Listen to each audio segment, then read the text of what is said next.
each one of us, believers in the Lord, the word is an imperative, is a must, and it is a command, go. And then the subject, it is addressed to the people of God, believers in the Lord from all the nations of the world at this present time. It was addressed to all believers regardless of their earthly Christian name in the government so they can preach the gospel. Addressed to his people, to the people that Jesus loved so much, the church, the living organism from diverse cultures and backgrounds and tongues and nationalities, converted to Jesus Christ. The people that Jesus loved so much, bought them from this bondage of sin, and then death, which is a spiritual death, eternal separation from God, and then to eternal hell, and then to Gehenna, which is the lake of fire. God has bought them, delivered them from that in the present tense, who are free of that, or separation from God eternally. We are bought with the Lord. Now, in the context here, follow me, go into all the world and preach the good news to everyone. God now is expecting, in the second phrase, after the imperative word go into all the world and preach the gospel, God is expecting, take and listen to the word, our obedience to the command. Obedience is a very big word to God. Obedience. Because Satan is the author of disobedience and rebelling against God. Obedience is big to God because children of God, they love to obey to authority. God, to the pastor, to the father of the family, to the mother, children to the mother. There must be a chain of commands. So obedience, God expecting something. And God, and that expecting something for us to obey in that command, because God will bless us so much. I want you to hear this and want you to see. John chapter 15, verse 16. Oh, 15, 16. You have not chosen me, thank God, but I have chosen you. Is that 6, John 15, 16? You have not chosen me, but I have chosen you and ordained you that you should go and bear forth fruit, and that your fruit shall remain, and whatsoever you ask the Father, He may give it to you. I want you to see this. The reason why God is expecting something is not a conditional law. Listen to this. God is giving the wonderful touch of His love in the midst of billions of population and the planet Earth in the little town of Riverstone. God picked you up and choose you and giving you some kind of a wonderful privilege to be designated as the mouthpiece of a wonderful, miraculous Word of God that will change the course of the history and heal people and see people change from darkness to light. Okay? So that's the thing God is expecting for all of us to obey. You have not chosen me, I have chosen. Another thing that you can see, here we are, very big word.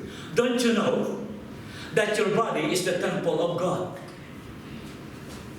Don't you realize that your body is the temple of the Holy Spirit who lives in you and was given to you by God? You are bought with a price, the blood, precious blood of the Lamb.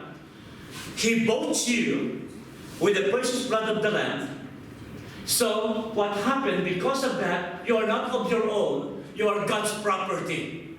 And that's the reason why when you are God's property, you can see here, you do not belong to yourself. Selfishness, egocentric, personal thing, and all the craving outside the will of God, it has to be surrendered. You do not belong to yourself, for God bought you with a high price, His blood. So you must honor God with your body in everything that is within you. Now, as I go further in this obedience, as we can see here, Hebrews chapter 10 verse 5 to verse 7. I want you to see, because these are all itemized to show to us, Gani, Philip, Simon, Eunice, Fed, to understand that Jesus, when He gave this word, He exemplified, He modeled, He lived on that word of obedience, so all His followers will be like Him. Look at the word of God. This is why when Jesus came into the world, He said to God, the Father, you did not want animal sacrifices or sin offerings. You don't like it. Anyway, you don't like it. But you have given me a body to offer. Look at the word of the Lord, verse 7. Because God has revealed animals are temporary, the offerings in the blood is temporary. Some kind of substitutionary. Wow. And now God is asking a body, and Jesus now here, by obedience, His body, not animal, has to be offered. Verse 7. Then I said, look, I have come to do your will, O God, as it is written about me in the scripture. So we can say, behold, in other translation, I have come in the volume of the books, as it is written, listen to the next word, to do your will, O God. So when God said, go, obedience and to do is expected by God. Why? You are so special. Why God is eyeing at you. Why every beat of our heart is understanding you can not only sympathize with only, but you can relate to the beating of the heart of God. Why? The Holy Spirit that is inside of the temple is speaking to you, and the response of that is to yield and obey. So, one of the beautiful manifestations that we love God is first learning. Number 2, you learn the Word of God in His command. Receiving. And then, next, not only receiving into your heart, into your mind, but applying the word obey, which is not a noun, it is a verb. It is a working word. Go into all the word. And so Jesus is revealing something as we go to the first point today. It is not the sacrifice that matters so much, Lord. It is not the ritual. It is not the religious aspect of your life serving God. More than that, God is putting a higher point. Obedience is better than sacrifice, and to hearken to the voice of God than the fat of rams. Those are solid word of God. So we'll voice right now. Go is a command to all of us. Wow. Identify yourself, Lord, that is for me. Receive it to yourself because you can see the part of the Lord. It is not for the pastor. I am doing my part, my little part. But the whole congregation that is a living organism, massive, when we move together in line with the command of God, backed up by the Trinity, sanctioned by the power of God, you can see the difference out there. Go is a command of God to all of us. And no one can make excuses. Oh, not for me, I'm so busy. No, it's out. Because that is a plain disobedient to the word of God. And no disobedient. Disobedience are cursed children in the book of Ephesians. That's the negative. We are obedient people of the Lord. But it is a command to the humble in obedience to the master. And Jesus said, very important, also correlated, why do you call me Lord, Lord, Lord, but you do not do what I said to you? Luke chapter 6, verse 46. Why do you call me Lord, Lord? So when we call Lord, we obey and we act upon the word of God. These are the children of God. Can you say amen? Amen.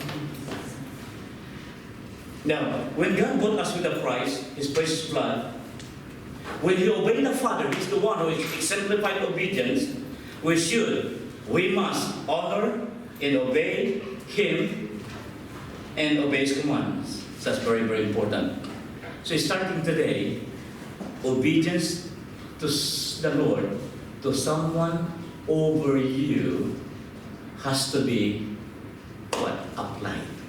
That is a true testimony that the God who prescribed what is the proper procedure and the proper chain of command must be applied. Anyone who resisted the authority, they will be in trouble before God. So So there's a succession of obedience and respect. So this is important to the heart of God. Matthew, okay, go into the world and preach the gospel. And Jesus said, in this gospel of the kingdom shall be preached unto all the world. Take note of the next word. For a witness to all nations, then shall the end come. In the context of going to preach the gospel, here is not to expect if they accept God, thank you, but I tell you what, many people will not accept what you are presenting to them.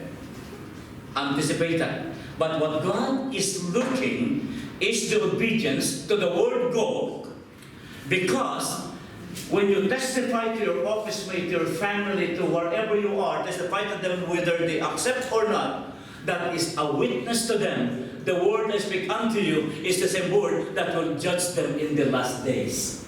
And so, the gospel, the good news of the kingdom shall be preached into all the world, from the mountain to the valleys. They will hear by way whatever it is in true testimony, and then shall the end come, the Bible says. It is a witness. So, our stand when we preach there is not to convert or come to our church. That's our attention. If they're willing to come, that will be a plus. It is a witness, a testimony to them. What we preach to you, God is speaking to you, not us. We are just a vehicle of giving tracts and singing. Some of our people that to tap them and they're standing there, they just sing to the Lord. And I feel they just sing any kind of song. And just standing there, I will do the same thing. Because I'm careless, I am not embarrassed. When it comes to the Lord, you can laugh at me, but I will stand and leave the most awkward voice or whatever maybe exposition, I will testify about the Lord. You know what? I love the Korean. Not being biased to other Christian nationalities. I love the Korean. I thank God for Korean Christians. Not only they are known as a powerful praying churches all over the world that are on the top of the list. There are people who pray 3 hours, 4 hours, 5 hours, and I have testimony. When I was in America, we have to wake up 5 o'clock in the morning to pray. We're fasting in Los Angeles, in the mountain of Los Angeles. We're praying. It is owned by the Koreans. It was embarrassing to us. 3 o'clock in the morning, the Koreans already crying to the Lord. We are intended to pray 5 o'clock. Embarrass us and say, hey, wake up guys. Look at the Koreans. 3 o'clock in the morning, they're already shouting, crying to the Lord. It was a rebuke to us, who are fasting 5 o'clock. God, see you tomorrow. So I have thanked God for the Korean powerful in prayer. And then I want you to know this: they are great missionaries now to the many countries of the world.